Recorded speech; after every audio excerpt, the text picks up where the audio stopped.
ഇനി മുതൽ UPI app ഉപയോഗിച്ചിട്ട് പേയ്മെൻറ്റ് ചെയ്യുന്ന സമയത്ത് സാധാരണ നമ്മൾ കൊടുക്കാറുള്ള ആ ഒരു UPI ട്രാൻസാക്ഷൻ പിൻ നമ്പർ കൊടുക്കേണ്ട ആവശ്യമില്ല, ഫിംഗർ കൊടുത്താൽ മതി. അങ്ങനെ ഒരു പുതിയ അപ്ഡേറ്റ് ഇപ്പോൾ വന്നിട്ടുണ്ട്. പല ആളുകൾക്കും ഈ ഒരു ട്രാൻസാക്ഷൻ പിൻ നമ്പർ മറന്നു പോകുന്ന ഈ ഒരു സാഹചര്യത്തിൽ ഈ ഒരു അപ്ഡേറ്റ് വളരെയധികം പ്രയോജനപ്രദമായിരിക്കും. എവിടെയാണ് ഈ ഒരു ഓപ്ഷൻ ഉള്ളത്, എങ്ങനെ എനേബിൾ ചെയ്യാമെന്ന് വിശദമായിട്ട് ഇന്നത്തെ വീഡിയോയിൽ കാണിക്കുന്നുണ്ട്. അപ്പോൾ നമുക്ക് സമയം കളയാതെ പെട്ടെന്ന് തന്നെ വീഡിയോയിലേക്ക് പോകാം. ഞാനതിനു വേണ്ടി ഇവിടെ ഫോൺ പേ ആപ്ലിക്കേഷനാണ് ഓപ്പൺ ചെയ്തത്. ഓപ്പൺ ചെയ്തതിന് ശേഷം ഇടതുവശത്ത് മുകളിൽ കാണുന്ന പ്രൊഫൈൽ പിക്ചറിൽ ക്ലിക്ക് ചെയ്യാം. അതിനുശേഷം കുറച്ച് താഴേക്ക് വന്നു കഴിഞ്ഞാൽ ഇവിടെ മാനേജ് പേയ്മെൻറ്റ്സ് എന്ന ഭാഗത്ത് ആരോ മാർക്ക് ഉണ്ട്, അവിടെ ഒന്ന് ക്ലിക്ക് ചെയ്യാം.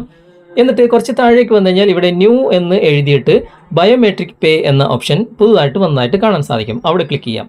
ഇവിടെ ഒന്നിൽ കൂടുതൽ ബാങ്കുകൾ നിങ്ങൾ ആഡ് ചെയ്തിട്ടുണ്ടെങ്കിൽ അതൊക്കെ നിങ്ങൾക്ക് ഇവിടെ കാണാൻ സാധിക്കും. ഏതിനാണ് നിങ്ങൾക്ക് ബയോമെട്രിക് പേയ്മെൻറ്റ് വേണ്ടത് അവിടെ നിങ്ങൾ ആക്ടിവേറ്റ് എന്ന ഭാഗം ക്ലിക്ക് ചെയ്തിട്ട് എഗ്രി ആൻഡ് ആക്ടിവേറ്റ് എന്ന ഭാഗം ക്ലിക്ക് ചെയ്ത് കൊടുക്കുക.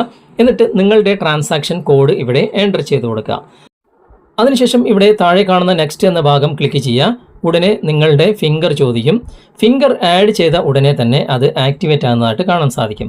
ഇവിടെ നിങ്ങൾ കാണാൻ സാധിക്കും 5000 വരെ നമുക്ക് ഈ ഒരു ഫിംഗർ ഉപയോഗിച്ചിട്ട് പേയ്മെൻറ്റ് ചെയ്യാൻ സാധിക്കും. ഗോ ഇറ്റ് കൊടുക്കുക. ഇനി നമുക്ക് ഡീആക്ടിവേറ്റ് ചെയ്യണം എന്നുണ്ടെങ്കിൽ അവിടെ ഡീആക്ടിവേറ്റ് ചെയ്യാനുള്ള ഓപ്ഷനും ഉണ്ട്. ഇനി ജസ്റ്റ് ബാക്ക് വന്നിട്ട് എങ്ങനെ പേയ്മെൻറ്റ് ചെയ്യാമെന്ന് നോക്കാം. ഞാനിപ്പോൾ വീണ്ടും ഫോൺ പേ ആപ്ലിക്കേഷൻ ഓപ്പൺ ചെയ്തിട്ട് മൊബൈലിലുള്ള ഒരു QR കോഡ് തന്നെ സ്കാൻ ചെയ്തിട്ട് കാണിച്ചു തരാം. ഇപ്പോൾ QR കോഡ് സെലക്ട് ചെയ്തു, ഡണ്ണ് കൊടുത്തു. ഇപ്പോൾ പേയ്മെൻറ്റ് ചോദിക്കുന്നുണ്ട്. ഞാനിപ്പോൾ പേയ്മെൻറ്റ് എൻ്റർ ചെയ്തു, പ്രൊസീഡ് കൊടുക്കുകയാണ്. പ്രൊസീഡ് കൊടുത്ത ഉടനെ തന്നെ കണ്ടോ ഇവിടെ ഫിംഗറാണ് ആഡ് ചെയ്യാൻ കാണിക്കുന്നത് താഴെ.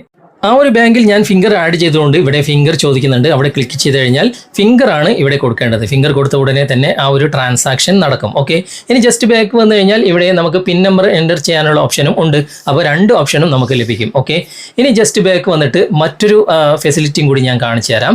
ഇവിടെ ഫോൺ പേയുടെ പ്രൊഫൈൽ പിക്ചറിൽ ക്ലിക്ക് ചെയ്യാം. എന്നിട്ട് കുറച്ച് താഴേക്ക് വന്നു കഴിഞ്ഞാൽ ഇവിടെ മറ്റൊരു ഓപ്ഷൻ കാണാൻ സാധിക്കും, ഷേക്ക് ടു സ്കാൻ. അത് എനേബിൾ ചെയ്ത് കൊടുക്കുക. ഇത് എനേബിൾ ചെയ്താലുള്ള ഗുണം എന്താണെന്ന് വെച്ച് കഴിഞ്ഞാൽ നമ്മളിപ്പോൾ കടകളിലൊക്കെ പോയിട്ട് എന്തെങ്കിലും സാധനങ്ങൾ പർച്ചേസ് ചെയ്തിട്ട് ഫോൺ പേ ഓപ്പൺ ചെയ്ത് കഴിഞ്ഞാൽ അതിലുള്ള സ്കാനർ എവിടെ എന്ന് തപ്പിത്തടയുന്ന പല ആളുകളെയും കണ്ടിട്ടുണ്ടാകും. ജസ്റ്റ് ഇങ്ങനെ ഒന്ന് ഷേക്ക് ചെയ്താൽ മതി, അതിൻ്റെ സ്കാനർ ഇങ്ങനെ ഓപ്പൺ ആയിട്ട് വരും. അങ്ങനെ ഒരു ഗുണം കൂടി ഇതിലുണ്ട്. അപ്പോൾ ഫോൺ പേ ഉപയോഗിക്കുന്ന ആളാണ് നിങ്ങളെങ്കിൽ ഈ രണ്ട് ഓപ്ഷനുകളും നിങ്ങളുടെ ഫോൺ പേയിൽ വന്നിട്ടുണ്ടോ എന്ന് നോക്കുക. ഇല്ല എങ്കിൽ ഉടനെ തന്നെ നിങ്ങൾ പ്ലേ സ്റ്റോർ ഓപ്പൺ ചെയ്തിട്ട് ഫോൺ പേ ഒന്ന് അപ്ഡേറ്റ് ചെയ്താൽ മതി. തീർച്ചയായിട്ടും ഈ രണ്ട് ഓപ്ഷനുകളും നിങ്ങൾക്കും വന്നിരിക്കും. അപ്പോൾ ഈ രണ്ട് കാര്യങ്ങളെക്കുറിച്ചുള്ള നിങ്ങളുടെ അഭിപ്രായം തീർച്ചയായിട്ടും കമൻറ്റിൽ അറിയിക്കുക. ഇഷ്ടപ്പെട്ടിട്ടുണ്ടെങ്കിൽ സുഹൃത്തുക്കൾക്ക് ഷെയർ ചെയ്ത് കൊടുക്കുക. ഒരു ലൈക്ക് ചെയ്യാനും മറക്കരുത്. ഓക്കെ, നിലവിൽ ഇപ്പോൾ ഫോൺ പേയിൽ മാത്രമാണ് ഈ ഒരു ഓപ്ഷൻ വന്നിട്ടുള്ളത്. ഇനി വരും ദിവസങ്ങളിൽ ഗൂഗിൾ പേ, പേടിഎം, ഭീം പോലുള്ള ആപ്ലിക്കേഷനിൽ നമുക്ക് ഈ ഒരു അപ്ഡേറ്റ് പ്രതീക്ഷിക്കാം. ഇന്നത്തെ വീഡിയോ അതുപോലെ തന്നെ ഇന്നത്തെ ഈ ഒരു അപ്ഡേറ്റിനെ കുറിച്ചുള്ള നിങ്ങളുടെ അഭിപ്രായം തീർച്ചയായിട്ടും നിങ്ങൾ കമൻറ്റിൽ അറിയിക്കുക. ചാനൽ നിങ്ങൾ ഇതുവരെ സബ്സ്ക്രൈബ് ചെയ്തിട്ടില്ലെങ്കിൽ, ഫോളോ ചെയ്തിട്ടില്ലെങ്കിൽ നിങ്ങൾ സബ്സ്ക്രൈബ് ചെയ്യുക, ഫോളോ ചെയ്യുക, സപ്പോർട്ട് ചെയ്യുക. അടുത്ത നല്ലൊരു വിഷയവുമായി അടുത്ത അവസരത്തിൽ നമുക്ക് വീണ്ടും കണ്ടുമുട്ടാം. Thanks for watching. ബൈ.